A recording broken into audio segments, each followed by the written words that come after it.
ప్రతి అక్షరం ప్రజల పక్షం.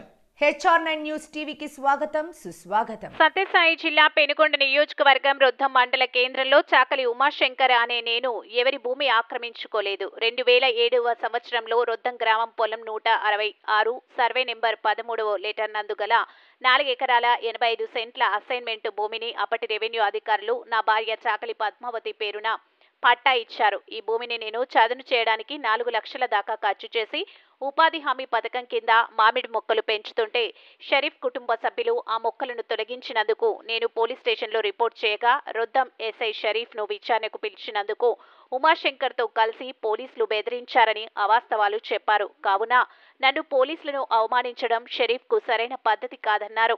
ఈ భూమి తగాద విషయం డిప్యూటీ తహసీల్దార్ను మీడియా వివరణ కోరగా రెవెన్యూ రికార్డులను పరిశీలించి భూమి ఎవరికి చెందుతుంది అనేది త్వరలోనే చెబుతామన్నారు. అప్పటి నుంచి చదును చేసుకోవడానికి 4 లక్షల దాకా ఖర్చు అయింది. అప్పటి నుంచి ఇప్పుడు దాకా మేమే సాగులో ఉన్నాం. ప్రజెంట్ కంది కూడా విత్తినాం. కంది అయిన తర్వాత మామిడి మొక్క NRGSలో మామిడి మొక్కలు అప్లై చేసుకొని ప్లాంటేషన్ కింద మేము కూడా మొక్కలు ఉపాధి హామీ కూలీల ద్వారా గుంతలు పెట్టించినాం. గుంతలని వేరే వాళ్ళు కుంటి షరీఫ్ అనే వ్యక్తి కుంటి షరీఫ్ కుటుంబ సభ్యులు మా భూమి మాదంటూ గుంతలు పూడ్చినారు. అదే క్రమంలో లీగల్గా నేను నా దగ్గర ఏమైతే డాక్యుమెంట్ ఉందో అది రొద్దం పోలీస్ స్టేషన్లో పోయి ఫిర్యాదు చేసినాను.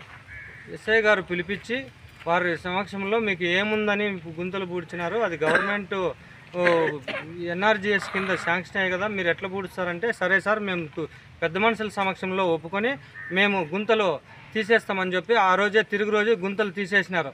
అదే క్రమంలో ప్లాంటేషన్ కింద గవర్నమెంట్ వారు మొక్కలు మా తక్కువ జాతి ఇస్తారని చెప్పి ఎక్కువ జాతి మీరు తెచ్చుకుంటే మీకు డబ్బులు మీ అకౌంట్లోకి ఇస్తామని చెప్పిన దానివల్ల ప్లాంటేషన్ కూడా హిమాయత్తు, మల్లిక, కేసరి, మళ్ళీ వచ్చేసి బాదామి అనే మొక్కలు 320 మొక్కలు 230 రూపాయలతో కొని నేను మొక్కలు నాటితే 2 నెలల తర్వాత మొక్కలు నాటి ట్యాంకర్ల ద్వారా నీళ్ళు మొక్కల్ని సంరక్షిస్తుంటే నైట్కు నైట్ పోయి షరీఫ్ కుటుంబ సభ్యులు కొడుకు నూర్ మహమ్మద్ మళ్ళీ వేరే వాళ్ళు పోయి నైట్కి నైట్ మొక్కలన్నీ పీకేసి నష్టపరిచి మాకి ఆర్థికంగా దెబ్బతీసినారు.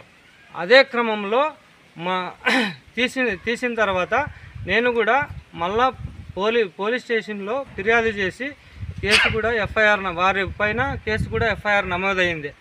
అయితే నాకు 166/13 నెంబర్ సర్వే నెంబర్లో 4 ఎకరాల 80 సెంట్లు పట్టా అప్పటి MRO గారు ఇస్తే 2 నెలల కిందటం 2-3 నెలల క్రిందటం అది 166/13Aగా చేర్చి రికార్డు తారుమారు చేసి నాకు ఇబ్బందులు కొని తెచ్చిపెట్టి ఎంఏ నాగేంద్ర సార్ సమక్షంలోనే ఇది జరగడం శోచనీయం. రికార్డులో 166/13 ఉంటే దాన్ని 166/13Aగా చేర్చి నా తప్పుడు నన్ను ఈ రికార్డు తప్పంటూ మా రికార్డులో ఇది లేదంటూ ప్రచారం చేస్తున్నారు. కానీ అయితే మాకు అప్పట్లో ఇచ్చింది 166/13 సర్వే నెంబరు. అయితే ఇదంతా ఎత్తు అయితే మొన్నటి రోజు షరీఫ్ కుటుంబ సభ్యులు MRO ఆఫీసు వచ్చి మా భూమిని దౌర్జన్యంగా ఆక్రమించుకున్నారంటూ మా కుటుంబ విషం జిమ్ముతూ పోలీసులపై విషం జిమ్ముతూ పోలీసులు మా దుర్మార్గంగా మమ్మల్ని ఇబ్బంది పెట్టినారని చెప్పి వారిపైన కూడా దుర్భాషలాడుతూ వారిని కూడా బజారుకి ఇడుస్తూ మేమిచ్చిన కంప్లైంట్ మేరకే వాళ్ళు కేసు కట్టారు. వాళ్ళు చెట్లు పీకేసినారు కంప్లైంట్ ఇచ్చిన తర్వాతే పిలిపించి విచారించి కేసు కట్టినారు తప్పితే వాళ్ళని ఆ విధమైన పోలీసులు ఏ విధమైన మాటలు మాట్లాడలేదు. అయితే వాళ్ళను కూడా దుర్భాషలాడుతూ మమ్మల్ని కూడా హింస పెడుతూ నాకు ఆర్థికంగా దెబ్బతీస్తూ చాలా పరువు తీసే విధంగా నేనేదో కబ్జా చేసినట్లు నేనేదో రికార్డు లేకుండా కబ్జా చేసినట్లు ఇది వరలో కూడా నేను ఎప్పుడు కూడా ఒక కేసు ఎఫ్ఐఆర్ కూడా నా మీద లేదు.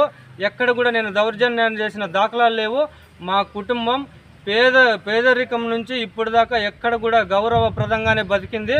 అయితే మొన్నటి దినము అవమర్యాద పరిచి మా కుటుంబాన్ని బజారుకిర్చి